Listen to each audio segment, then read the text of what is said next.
বিসমিল্লাহির রহমানির রহিম। আসসালামু আলাইকুম ওয়া রাহমাতুল্লাহ। প্রিয় শিক্ষার্থীরা, ওয়েলকাম টু মুমিনুরস টিচিং হোম।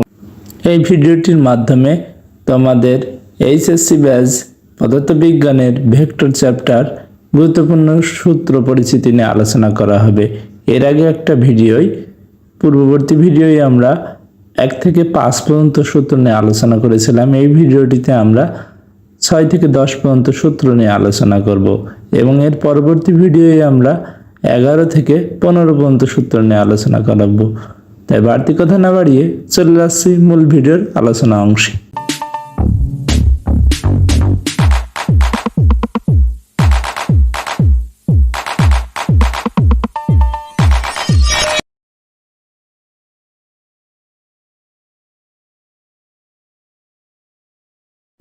বিগত ভিডিওয় আমরা 1 থেকে 5 নম্বর সূত্র পর্যন্ত আলোচনা করেছি। এই ভিডিওয় মূলত আমরা 6 থেকে 10 নম্বর সূত্র নিয়ে আলোচনা করব। প্রথমেই আমাদের ভেক্টর গুরুত্বপূর্ণ সূত্রসমূহ 6। পি ও কিউ ভেক্টর দুটি যদি ভেক্টর রাশি হয় তাহলে পি ভেক্টর বরাবর কিউ ভেক্টর এর লম্ব অভিক্ষেপ হবে কিউ কস থিটা।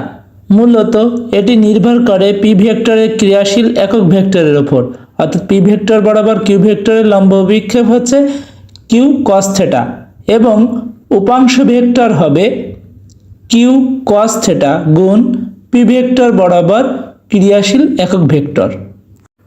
আমরা পি ভেক্টর বরাবর কিউ ভেক্টরের লম্ব অভিক্ষেপ দেখলাম।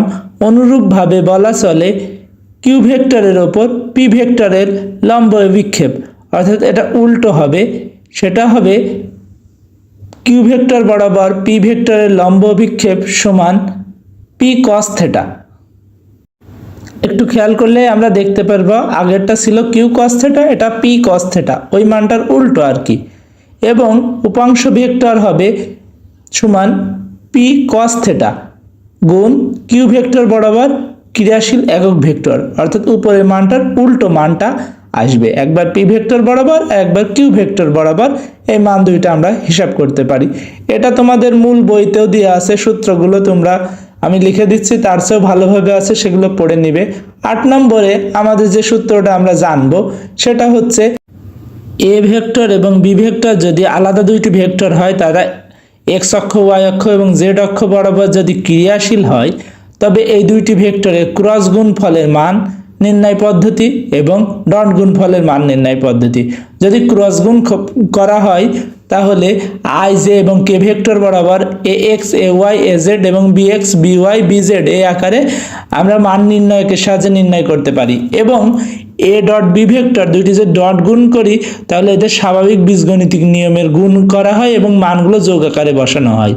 9 নম্বরে আমাদের যে সূত্রটি আমরা শিখব সেটা হচ্ছে একটি ভেক্টর এ এর cosine cos alpha cos beta এবং কজ গামা হলে আমরা এটা লিখতে পারি এদের ডিরেকশন অনুযায়ী, অর্থাৎ A vector dot I vector যদি আমরা করি কজ আলফা দিয়ে আমরা একটা প্রমাণ দেখি, কজ বিটা ও গামার মান সেই অনুযায়ী আমরা বসাবো।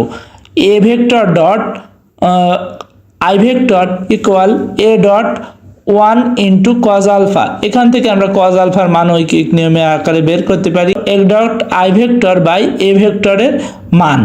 একইভাবে কজ বিটা এবং কজ গামা বের করতে পারি। বিটার বেলায় যে অক্ষ বরাবর যাবে, গামার বেলায় কে অক্ষ বরাবর যাবে। মূলত একক ভেক্টরের যে 3টি মান আমরা জানি সেটাই।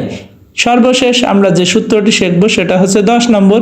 আমরা যদি লিখি একই বিন্দুতে ভেক্টর পি ও কিউ এর বৃহত্তম লব্ধির মান যদি বড় মানটা হয় তাহলে আর ম্যাক্স হয়, সেটা লেখা যায় P vector dot Q vector. ছোট মান হলে আর মিনিমাম, সেটা P vector minus Q vector. এটা দুই রকম রূপ হতে পারে, হয় P vector minus Q vector, নয় Q vector minus P vector. যে মানটা বড় হবে সেটা আগে লিখব। এই ভিডিওয়ে আমরা 6 থেকে 10 পর্যন্ত সূত্রগুলো নিয়ে আলোচনা করেছি, যেগুলো তোমাদের বইতেও দেওয়া আছে। পরবর্তী ভিডিওয়ে আমরা এর পরবর্তী অংশ আলোচনা করব। তোমাদের সকলের জন্য শুভকামনা রইল। আসসালামু আলাইকুম ওয়া রাহমাতুল্লাহ।